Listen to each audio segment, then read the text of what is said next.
ఈరోజు గుంటూరు జిల్లా కాంగ్రెస్ పార్టీ వద్ద ఉన్న రాజీవ్ గాంధీ విగ్రహం వద్ద నిరసన కార్యక్రమంగా పిసిసి వర్కింగ్ ప్రెసిడెంట్ మస్తాన్ వలి గారు, అదేవిధంగా మాజీ ఎమ్మెల్యే అయినటువంటి లింగంశెట్టి ఈశ్వరరావు గారు, ఆంధ్రప్రదేశ్ ఇన్ఛార్జ్ నగేష్ కరియప్ప గారు, ఆంధ్రప్రదేశ్ ఎన్ఎస్యూ అధ్యక్షులు నాగమధు గారు, పలు ఆంధ్రప్రదేశ్ నాయకులతో పాటు ఈరోజు గుంటూరు నగరంలో జాబ్లెస్ క్యాలెండర్గా నిరసన కార్యక్రమం తెలియజేయడం జరిగింది.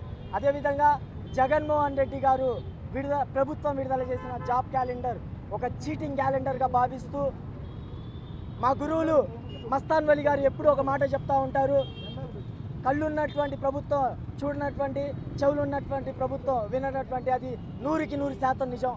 ఎందుకంటే ఆంధ్రప్రదేశ్లో జగన్మోహన్ రెడ్డి గారు విడుదల చేసిన జాబ్ క్యాలెండర్పై విద్యార్థులు, యువకులు రోడ్లపై వచ్చి వాళ్ళ ఆవేదనను, కేకలను ఈ ప్రభుత్వానికి వినబెడతా ఉంటే జగన్మోహన్ రెడ్డి గారు అదే నాకు వినబడట్లేదు అన్నది వైఖరిని వాళ్ళ చిత్తశుద్ధితో ఆ ప్రభుత్వం నడుస్తూ ఉంది. అదేవిధంగా భారతదేశంలో నరేంద్ర మోడీ గారు సంవత్సరానికి 1 కోటి ఉద్యోగాలు ఇస్తూ ఉన్నారు. సంవత్సరానికి 1,50,000 ఉద్యోగాలు ఇవ్వలేనంత పరిస్థితి కనబడతా ఉంది. అదేవిధంగా పెట్రోలు, డీజిల్, నిత్యావసర సరుకులు కరోనా బారిన పడి ఎంతోమంది మృతి చెందిన వారికి ఇప్పుడు దాకా ఎటువంటి సౌకర్యాలు లేవు. ఈ ప్రభుత్వం ద్వారా ఈ కార్యక్రమాలు దీని వైఫల్యం వల్ల, ఈ ప్రభుత్వాల వల్ల వైఫల్యం వల్ల ఈరోజు గుంటూరు నగర ఎన్ఎస్యూ ఆధ్వర్యంలో ఇక ఆంధ్రప్రదేశ్ ఎన్ఎస్యూ కమిటీ నిద్రపోతున్నటువంటి జగన్మోహన్ రెడ్డి ప్రభుత్వం, మోసం చేస్తున్నటువంటి జగన్మోహన్ రెడ్డి ప్రభుత్వం, నిరుద్యోగుల్ని, యువతను వంచినటువంటి జగన్మోహన్ రెడ్డి ప్రభుత్వం, కళ్ళు తెరవండి బాబు. మీరు ప్రకటించినటువంటి జాబ్ క్యాలెండరు జాబులు ఇచ్చేది కాదు, జాబులెస్ క్యాలెండర్గా ఎన్ఎస్యూ భావించింది. అయ్యా, మీ క్యాబినెట్లో చాలామంది మంత్రులు చెప్తా ఉన్నారు, ఇది రేపటి రోజున జగన్మోహన్ రెడ్డి ప్రభుత్వం మీద, పార్టీ మీద దీని ప్రభావం పడబోతూ ఉంది. ఇవాళ మనం యువతను మోసం చేశారని చెప్పి మీకు తెలియకుండా చాలామంది మంత్రులు మాట్లాడుకున్నటువంటి సందర్భం.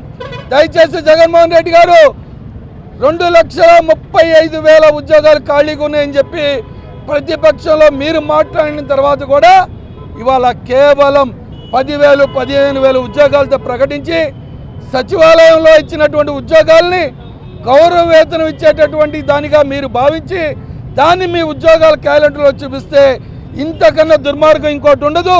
ఒకవైపు మోడీ గారు సంవత్సరానికి 2 కోట్ల ఉద్యోగాలు ఇస్తానంటాడు, ఈయనేమో 2,30,000 ఉద్యోగాలు ఇస్తానని ఇద్దరు కూడా కలిసి ఈ రాష్ట్రంలో, దేశంలో ఉన్నటువంటి యువతని, నిరుద్యోగుల్ని మరి మోసం చేస్తున్నటువంటి విధానం.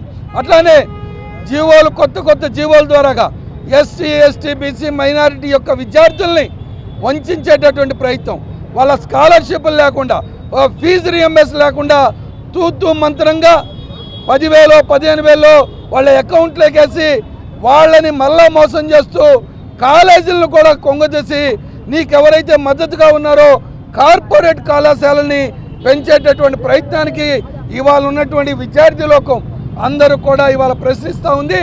జగన్మోహన్ రెడ్డి గారు, మీరేదో ఇవాళ నేను అధికారంలో ఉన్నాం, నన్ను ఏమి కాదని అనుకున్నారు, సమయం చూసుకునే సమయం వచ్చినప్పుడు తప్పకుండా నీకు తగిన రీతిలో బుద్ధి చెప్తారని చెప్పి హెచ్చరిస్తూ ఈ రోజున ఎన్ఎస్సీ వ్యాప్తంగా యువత కానీ, విద్యార్థులు కానీ, నిరుద్యోగులు కానీ జగన్మోహన్ రెడ్డి గారి గవర్నమెంట్ మీద చాలా ఆక్రోశంతో ఉన్నారు. గత నెల జూన్ 18వ తారీఖున రిలీజ్ చేసినటువంటి జాబ్లెస్ క్యాలెండర్ మీద నిరసనలు వెల్లువెత్తుతూ 13 జిల్లాల్లో కూడా ఎక్కడ పడితే అక్కడ ఎమ్మెల్యేలను కానీ, మినిస్టర్లను కానీ, ఎంపీలను కానీ, చివరకు సీఎంను కానీ ముట్టడించేటువంటి ప్రయత్నం జరుగుతూ ఉంది. సీఎం గారు మిమ్మల్ని సీఎంగా కావాలని కోరుకున్నటువంటి విద్యార్థులను మోసం చేస్తున్నారు, మీరు సీఎంగా కావాలని కోరుకున్నటువంటి నిరుద్యోగులను మోసం చేస్తూ ఉన్నారు, మీరు సీఎంగా కావాలని కోరుకున్నటువంటి యువతను మోసం చేస్తూ ఉన్నారు. దాదాపుగా 20 నుంచి 25 లక్షల మంది నిరుద్యోగులు మీరు రిలీజ్ చేసినటువంటి జాబ్ క్యాలెండర్ కోసం వెయిట్ చేయడం జరిగింది. మీరు ప్రామిస్ చేసినటువంటి 2,35,000 ఉద్యోగాలు ఇస్తానన్నటువంటి మీరు కేవలం 10,143 జాబులు మాత్రమే ఇచ్చి, గతంలో నేను వార్డు వాలంటీర్స్ కానీ, విలేజ్ వాలంటీర్స్ కానీ, సెక్రటరియట్ వాలంటీర్స్ పేరుతో ఎంబీఏలు, ఎంసీఏలు, పిహెచ్డి చేసినటువంటి వాళ్ళను 5,000 రూపాయల ఉద్యోగంతో మీరు వాళ్ళ ప్రాణాలతో చెలగాటమాడుకుంటూ వాళ్ళని మోసం చేస్తూ వాళ్ళ పేరుతో ఉద్యోగాలు ఇచ్చాను అని చెప్పేసి మంచిగా గర్వంగా కోచింగ్ సెంటర్లలోనూ 10,000 15,000 రూపాయలు ఇంట్లో తినడానికి తిండి లేక ఫీజులు కట్టుకొని తల్లిదండ్రులు పొలాల్లో పనిచేసి పంపించినటువంటి డబ్బులతో చదువుకొని జాబ్ కోసం ఎదురు చూస్తూ ఉంటే మీరు నిరుద్యోగులను మోసం చేస్తూ ఉన్నారు, విద్యార్థులను మోసం చేస్తున్నారు. మిమ్మల్ని వదిలిపెట్టే ప్రసక్తి లేదు.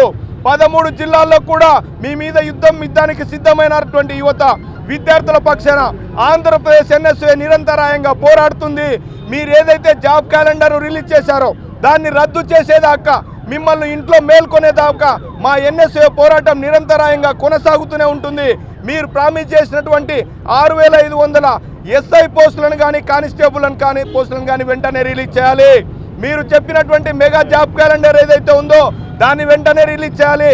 నూతన విద్యా విధానం పేరుతో మీరు రిలీజ్ చేయబోయేటువంటి మెగా జాబ్ క్యాలెండర్ను కుదించేటువంటి ప్రయత్నం చేస్తూ ఉన్నారు.